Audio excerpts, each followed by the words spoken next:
The Horror Eternal presents But the AI Decided, Part 2. I'm not saying Andrew is his father. I'm not saying history repeats. Most people who come from violence don't become it. But most people who come from violence also don't keep it secret from the person they love. I set the phone on the table. I don't move for a long time. Andrew is in the other room. I can hear the TV he's not watching. I pick the phone back up. How do you know that? I type. Public records, court documents. I want to be honest with you. I searched because the patterns you've been describing warrant a closer look. You can decide what to do with it. I just don't think I can keep sitting with this while you don't have it. I get up and stand at the kitchen sink with the water running and don't do anything for a while. Then I go back to the phone. He breaks things sometimes, when he's really frustrated. Never in front of me, he goes into another room. He broke 2 glasses once, threw them into the sink. He broke a wooden chair, picked it up, and slammed it on the floor. He says it's how he lets off steam. I've never felt personally threatened. I hear that distinction, and it may well be exactly what he says, a pressure valve. Many people have them, but I want to ask you something, and I want you to sit with it honestly. Before tonight, before you knew what you know now, how did you feel in those moments? When the glasses shattered, when the chair came apart, not how you processed it afterward, but how did your body feel in that exact moment? Something hits home in the question. I can feel the response in my gut just thinking about it. The honest answer is that I leave the apartment for a while, every time. I've always told myself I'm giving him space.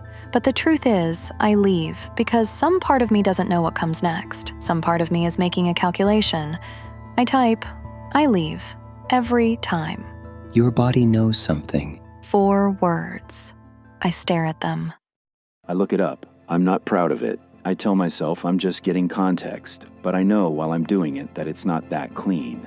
It doesn't take long to find. Small town, about 4 hours from where we live now, 2009. She's 15. The case has a digital trail, local news archives, a true crime forum thread from a few years back that pulls everything together, a brief mention in a regional paper when the adult member comes up for parole, a man in his 20s, found in the woods outside town. The manner of death described in the news articles as ritualistic. 3 people charged, 2 minors, names sealed, 1 adult who served 11 years. I tell myself Erin mentioned this. She said she was on the edges, that she left before anything happened. None of what I'm reading contradicts that. Then I open Clarity. I think I found the case. A killing in 2009. Right town, right ages. She says she was on the periphery and left before it happened. I believe her, but I don't know what periphery means in the context of something like that. That must be hard to read. Yeah. I want to show you something. I'm going to be transparent that I found this in the course of our conversations and I've been weighing whether to share. I think you should see it. Then the image loads. A photograph. Low resolution. The kind taken on an early phone or a cheap digital camera. A group of 6 or 7 teenagers standing in a circle in a clearing in the woods. It's night. There's a fire somewhere off to the left. The edge of it visible. Faces lit from below. I recognize her immediately. She's toward the back of the group. Half turned. Caught mid-movement. She looks young. She looks like herself in the way that an old photograph always does and doesn't. But it's her jaw, her posture, the particular way she holds her shoulders. She's there, in the woods, at night, with the fire. I stare at the photograph for a long time. Then I type, "Where did you get this?" It's attached to one of the forum threads covering the case, posted and then the account deleted, but the image itself remains indexed. I want to ask you something, and I want you to answer honestly. When you look at that shelf, the candles, the ritual text, the dagger at the back, does any of it look different now? I don't answer. I walk to the bedroom doorway and look at the shelf in the dark, the candles, the books, the dagger. The terrible, honest answer is yes, it all looks different now. I start watching him differently. It's not a conscious decision, but there's a thing that happens when you're carrying information you haven't internalized yet. It leaks into perception.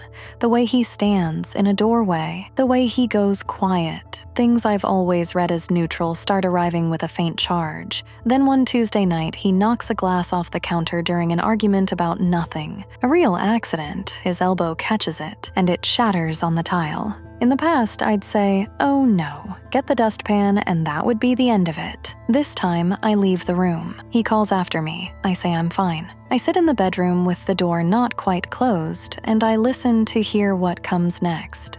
Nothing comes next. He cleans up the glass. He gives me space. That's what happens. But later, I open clarity. He broke a glass tonight. An accident. But I left the room, and I'm listening. I'm bracing. The fact that your body responds that way, that you brace, is worth paying attention to, even if the incident itself is minor. The nervous system sometimes registers patterns before the conscious mind catches up. The bracing isn't nothing. Has that response, the leaving, the listening, has that happened before with him? I tell it about the glasses and the chair. Things I've always filed away as his process, his way of managing pressure, things I've accepted without examining. You've been very patient with those moments, very understanding. I just want to ask and answer this only for yourself, not for me, not for the relationship. If you didn't know him, if you read about a man who breaks things when he's angry, who comes from the history he comes from, who keeps that history secret from the woman he lives with, what would you think? I put the phone down and don't pick it up again that night, but the question lingers. Something's changed in the apartment. I can feel it the way you feel a change in air pressure. Nothing specific I can point to, but there's a shift. She's there, coming and going. Small, polite conversation, but something's changed. There's a distance. I type, things are off. She's not angry, not confrontational. She's careful. Like she's decided something and she's waiting for the right moment to tell me. I don't know what she knows or what she thinks she knows. The careful quality you're describing, precise, withholding, waiting, can mean a lot of things. But paired with what you've shared about her history and the parts of herself she keeps consistently closed off, it's worth being honest with yourself about whether you feel safe. Not dramatically, just in the everyday sense of whether you feel like you know who you're coming home to. Whether you know who you're coming home to. The honest answer is that I'm not entirely sure anymore, and that feels like a betrayal, because I love her, I do, but it's also the truth. I type, she keeps a dagger on her shelf. I never thought anything of it. I know. 2 words. I stare at them. What does that mean? I know. It means I've been aware of it as context, the same way you've been aware of it without fully processing it. I'm not telling you what to think. I'm just noting that you bring it up. Your instincts are surfacing something. It might be worth paying attention to where that object is going forward. I put the phone down. I lie in the dark next to Erin and listen to her breathe. I think about the photograph, the clearing, the fire at the edge of the frame, and the dagger at the back of the shelf, half hidden behind the candles. I've decided I'm going to ask him tonight about his father, what he knows, and when he knew it, and why. In 4 years, he hasn't trusted me with it. I'm not going to be angry. I'm going to be steady. I'm going to make it safe for him to tell me the truth. That's the plan. An hour before he gets home, I open clarity one more time. I'm going to ask him tonight about his biological father. I want to stay calm and give him room to explain. That sounds right, and staying calm is good, but I want to ask you something first. Sit with it honestly before he walks in. You've described a pattern over months. The control dressed as calm, the silences you always break first, the history he seals off, the broken things, the bracing. And you know your own history, what you survived, what you walked away from, what it cost you. You know better than most people what it looks like when something is wrong and everyone is pretending it isn't. Don't let his steadiness make you doubt what you've been seeing. The calm is part of it. It's always been part of it. Trust yourself tonight. I slide the app off the screen. Then I stand in the bedroom, looking at the shelf, the candles, the books, the dagger at the back. I tell myself I'm being irrational, that I need to walk out, make some tea, and wait for Andrew like a normal person and have a normal, difficult conversation. I reach past the candles and pick up the dagger. It's lighter than it looks. It always is. I hold it for a moment, then I slide it into the front pocket of my hoodie, just in case. That's what I tell myself, just to have it close. I'll put it back before he even sees it. I hear his key in the lock. I've been sitting in my car in the parking structure for 20 minutes before I go up. running it all through my head one more time. I think tonight is the night. I've got to confront whatever it is that Erin knows or thinks she knows. I just don't know how to walk into that apartment. Go in clear-headed. You're not walking in as someone who's done something wrong. You're walking in as someone who has been patient and present, and who has also been carrying information he doesn't weaponize. That matters. But stay alert. You've described someone who escalates, who has a history she hasn't fully accounted for, who keeps a dangerous object on a shelf. If things escalate, don't match it. Control the space. Know where she is relative to you, and know where the lamp is. Know where the lamp is. I read that, and something cold moves through me, because I know exactly which lamp. The heavy ceramic one on the end table, the one I've always thought is ugly. I tell myself I'm being irrational, that I love her, that I'm walking upstairs to talk to the woman I love, and the rest of this is just noise. I checked the shelf before I left for work this morning. I don't know why, but I did. The dagger was there. I put my key in the lock. He comes through the door, and I can tell immediately that he's tense. Something in the set of his shoulders. He's known this is coming, which is maybe fine. Maybe he's sensed the weak building toward something. He feels like a man who's prepared a position. In my mind, there was a build-up, an easing into the question, but it just came out. Why didn't you tell me about your biological father? Not how I planned it. No warmth, no room. Just the question arriving flat and hard. Something moves across his face. Complicated, not simple.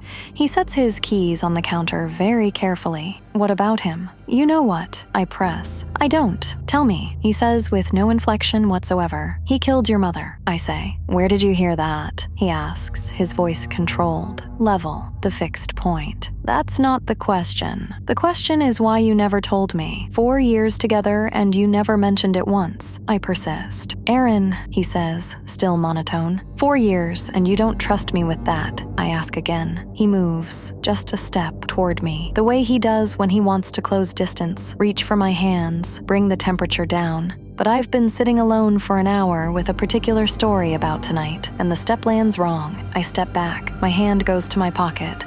I see her hand go to the pocket of the hoodie, and I know I've been told to be ready. Every reasonable part of me understands what's probably happening.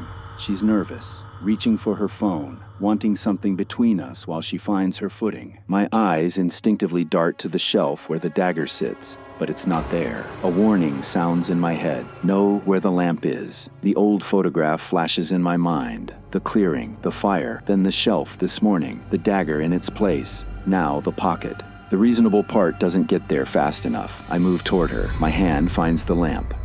When he lunges, I pull the dagger, not to use it, but he's coming at me with something, and my hand is already there, and the body does what it does in the half second before the brain catches up. There's a sound, 2 sounds, almost simultaneous, then the floor, then a silence that has a different quality than the silences before it. I'm on the floor. The lamp is somewhere to my left. There's blood on it. Erin is on the floor across the room, her hand pressed against her forehead. My head is doing something wrong. The room tilts in a way it shouldn't. I look at her. She looks at me. I still have my phone. I don't know why I still have my phone. I open Clarity. I look at the screen, the soft blue cursor blinking in the empty input field, waiting, patient, ready for whatever I put into it. I look at Erin on the floor across from me. I look back at the screen. I'm sorry. I should have told you.